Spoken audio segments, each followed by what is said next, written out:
وہ revolving chair پہ بیٹھا لیپ ٹاپ پہ ہوٹل کے ریکارڈ چیک کر رہا تھا۔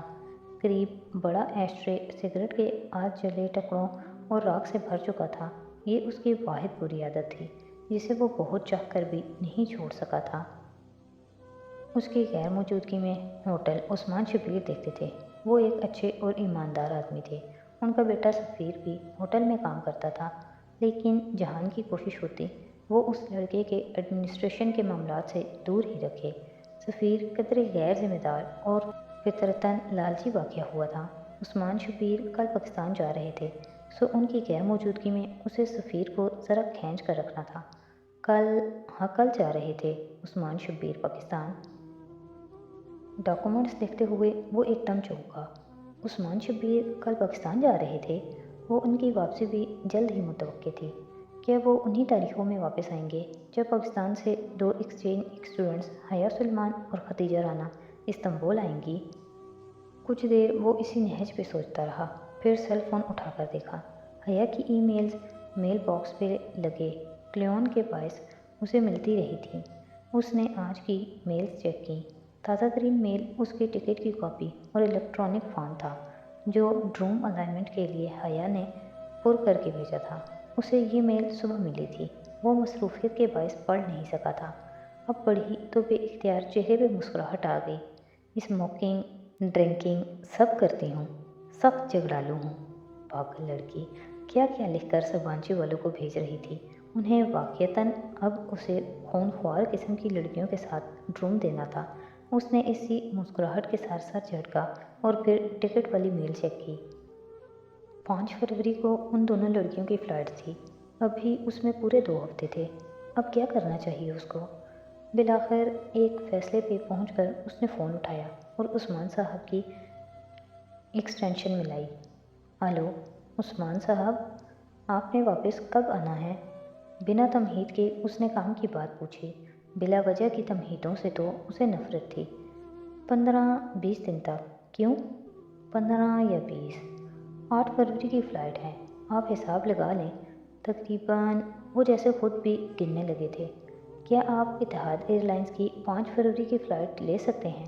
اصل میں چھوٹا سا مسئلہ ہے، میرے ایک دوست کی بہن فرینڈ کے ساتھ استنبول آ رہی ہے۔ پھر اس نے مختصر الفاظ میں ان کو سمجھایا کہ ان کے درمیان کچھ فیملی کلیش ہے۔ وہ ان کے بارے میں فکر مند ہے کہ پہلی دفعہ استنبول آنے کے پیش نظر ان کو یہاں کوئی مسئلہ نہ ہو۔ سو وہ چاہتا ہے کہ عثمان شبیر ان سے اپنا تعارف کروا دے تاکہ اگر کبھی مشکل میں وہ ان سے رابطہ کرے تو وہ فوراً عبد الرحمن کو بتائے۔ لیکن ظاہر ہے اس کا نام درمیان میں نہیں آنا چاہیے، سخت قسم کا ایگو ایشو ہے۔ متوقع طور پہ عثمان شبیر نے فوراً حامی بھر لی۔ فون رکھتے ہوئے وہ اب پہلے سے زیادہ مطمئن تھا۔ پتہ نہیں وہ کب اس سے اور ممی سے رابطہ کرتی ہے۔ اس دوران اس کو کہیں کوئی مسئلہ نہ ہو۔ وہ اس کی بیوی تھی، اس کی ذمہ داری، اور اگر وہ جان بھی لے کہ عثمان شبیر عبد الرحمن پاشا کے کہنے پہ یہ سب کر رہے تھے، تب بھی وہ یہ سب نہیں جان سکتی تھی کہ عبد الرحمن پاشا کون تھا۔ آخر جان بھی وہ کیسے سکتی تھی؟ عبد الرحمن پاشا یا عبد الرحیم پاشا؟ یہ دونوں حبیب پاشا کی پہلی بیوی کی اولاد تھے۔ حبیب پاشا ایک درمیانی درجے کے بھارتی بزنس مین تھے۔ وہ کچھ وجوہات کی بنا پر پہلی بیوی اور 2 بیٹوں کو چھوڑ کر کئی برس قبل استنبول آ گئے تھے۔ ترکی میں انہوں نے امت اللہ نامی خاتون سے شادی کی اور پھر یہیں کے ہو کر رہ گئے۔ ان دونوں کا ایک ہی بیٹا تھا، طیب حبیب پاشا المعروف پاشا بے۔ بیوقدہ میں امت اللہ کا خاندانی گھر وہ عثمانی طرز کا سفید محل تھا۔ طیب حبیب ابھی چھوٹا تھا جب حبیب پاشا کا انتقال ہو گیا۔ تب امت اللہ اپنے بیٹے کو لے کر اناطالیہ کے ایک گاؤں چلی گئیں جہاں ان کے رشتہ دار رہتے تھے۔ یوں وہ گھر بند ہو گیا۔ کئی برس وہ گھر بند رہا۔ پھر طیب حبیب جوانی کی دہلیز عبور کرتے ہی فکر معاش کی خاطر دلار پہ آ گیا۔ اس نے وہ گھر کھولا اور پھر ایک شہزادے کی طرح جینے کی خواہش کے ساتھ بیوقدہ رہنے لگا۔ دور اناطالیہ کے ایک چھوٹے سے گاؤں میں بیٹھی اس کی سادہ سی ماں نہیں جانتی تھی کہ وہ ادلار میں کیسے لوگوں میں اٹھتا بیٹھتا ہے۔ امت اللہ نے بہت دفعہ چاہا کہ وہ بیٹے کے پاس بیوقدہ چلی آئے، مگر طیب حبیب نے ایسا کبھی نہیں ہونے دیا۔ اس کی ماں اس کی کمزوری تھی، وہ اسے بہت عزیز تھی، اور وہ جانتا تھا کہ جس دن اس کی ماں کو معلوم ہوا کہ وہ مافیا کا حصہ بن چکا ہے۔ اس دن اس کی ماں مر جائے گی۔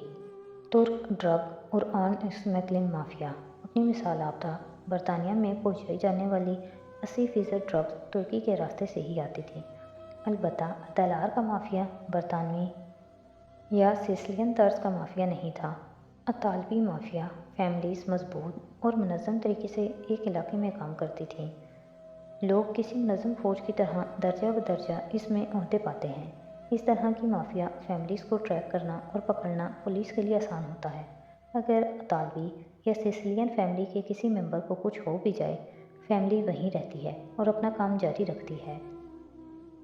ترک مافیا ایسا نہیں تھا۔ وہ روس کے قریب ہونے کے باعث روسی مافیا کی طرح کام کرتے تھے۔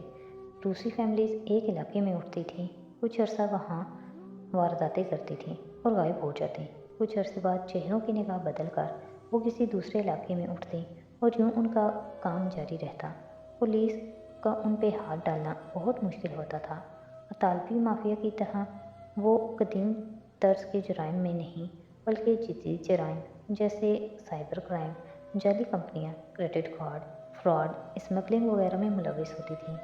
یونان سے ترکی اور ایران کے راستے ایشیائی ملکوں بالخصوص پاکستان میں بڑے پیمانے پر اسلحہ اسمگل کیا جاتا تھا اور بعد میں یہی اسلحہ دہشت گردی کی وارداتوں میں استعمال ہوتا تھا، جس کی وجہ سے متاثرہ ممالک کی ایجنسیوں کے قابل ایجنٹس ان فیملیز میں پینیٹریٹس کر کے ان کا اعتماد جیت کر ان کی شپمنٹس کی مخبری کیا کرتے تھے۔ کسی کو نہیں معلوم ہوتا تھا کہ کون سا آدمی اصل مافیا فیملی ممبر ہے یا کسی دوسرے ملک کا جاسوس۔